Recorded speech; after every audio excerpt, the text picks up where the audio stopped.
Have you ever found yourself in that all too familiar place? And you mean that sense of just being overwhelmed? Yeah, exactly. Feeling burnt out, or maybe just a little adrift, even when things seem okay on the surface. Right. Checking the boxes, but still feeling like something's missing. So many of us are looking for something more, I think, amidst well, the chaos of modern life. Definitely. Today, we're diving deep into a really captivating story. It's about a radical personal transformation, one that's resonated with millions. A story that sparked a lot of personal journeys. It really has.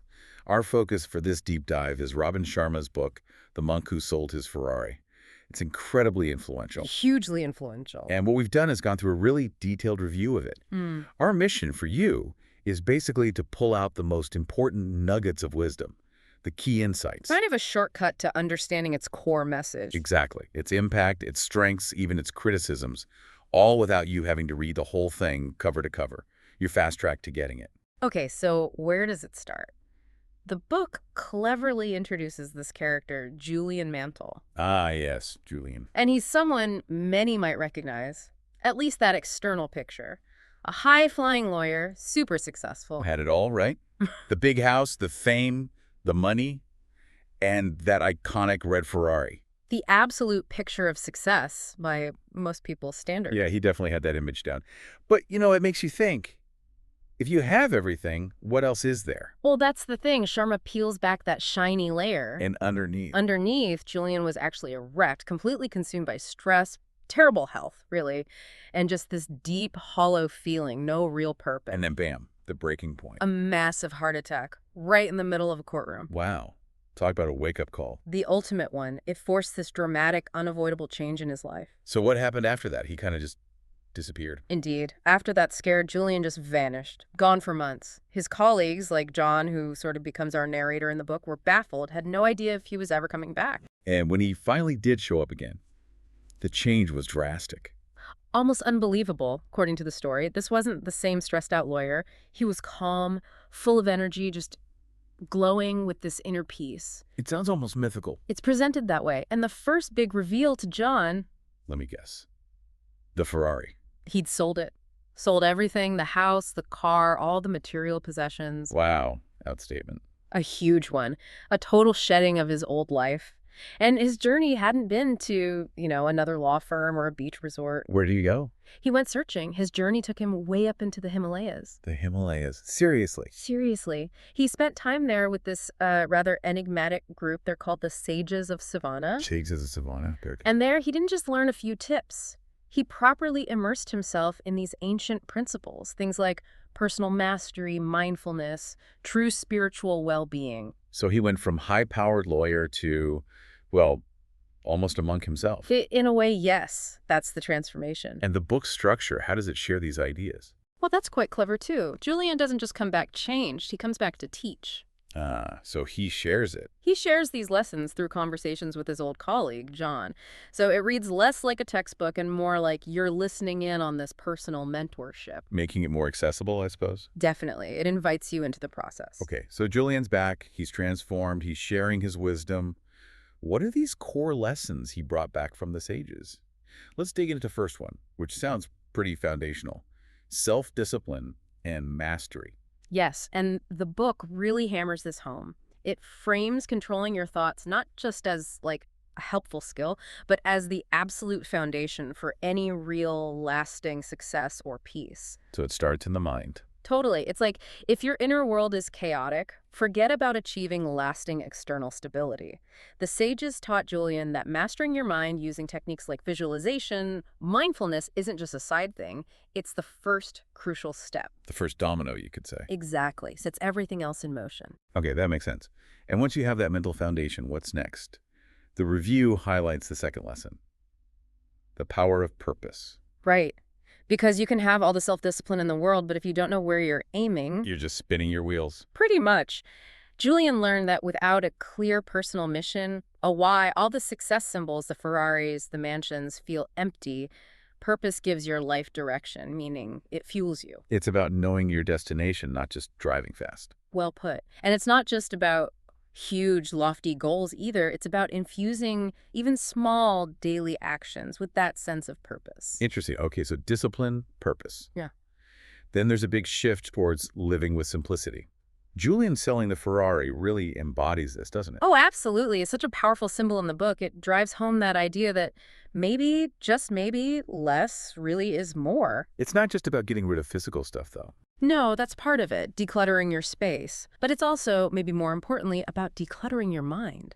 Letting go of mental baggage, worries, that constant need for more. Which frees you up. Exactly. It allows you to live more freely, with more clarity, and find meaning in things other than possessions. Okay, lesson 4 tackles something we all wrestle with. Time mastery. Time. The ultimate non-renewable resource, as the book presents it, far more valuable than any car. So what's the secret, according to the sages? The advice sounds simple, but it's tough in practice. It's about consciously scheduling your priorities, not just your appointments. Yeah. Really focusing your energy on what truly matters. And the other part. Actively, ruthlessly eliminating distractions. Oof. That feels like the modern-day battlefield, doesn't it? Eliminating distractions. It really does. If we were honest, where does our time actually go versus where we think it goes? It's a scary question sometimes. It's a critical one, though. And this focus on making the most of time leads nicely into the 5th and final core lesson. It's a concept I find really powerful, cultivating kaizen. Kaizen, that's the Japanese concept, right? Yes, exactly. It means continuous improvement. But the key is how.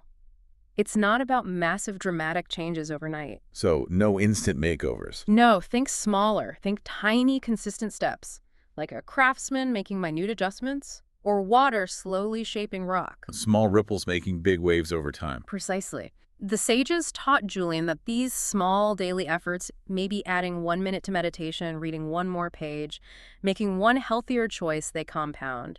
They build up to significant long-term results. It's about the consistency of small wins. It's the mindset of relentless small daily progress, the quiet power of just keeping at it. That's quite profound, actually. Yeah. So those are the core teachings. How does Sharma actually present all this in the book itself? You mentioned the writing style earlier. Yeah, the review we looked at really highlights Sharma's style. It's described as very simple, conversational, almost like a fable or a parable for modern times. Which makes these potentially heavy philosophical ideas easier to digest. Much easier. That's definitely one of its main strengths.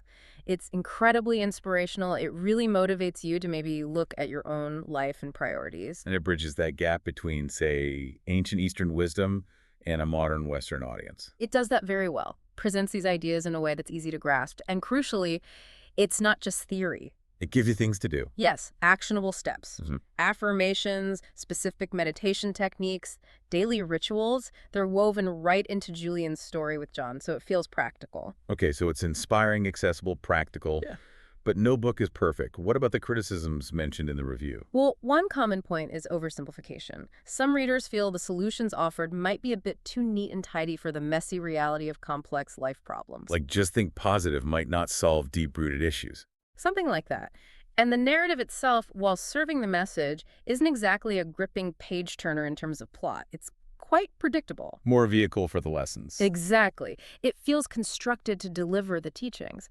And related to that, sometimes Julian can come across as a bit preachy. Ah, the didactic tone. Yeah, he sometimes slips from guy who learns stuff into perfect life coach delivering a sermon, which can pull some readers out of the story a bit. Understood. But despite those points, its message clearly hits home for a lot of people. Yeah.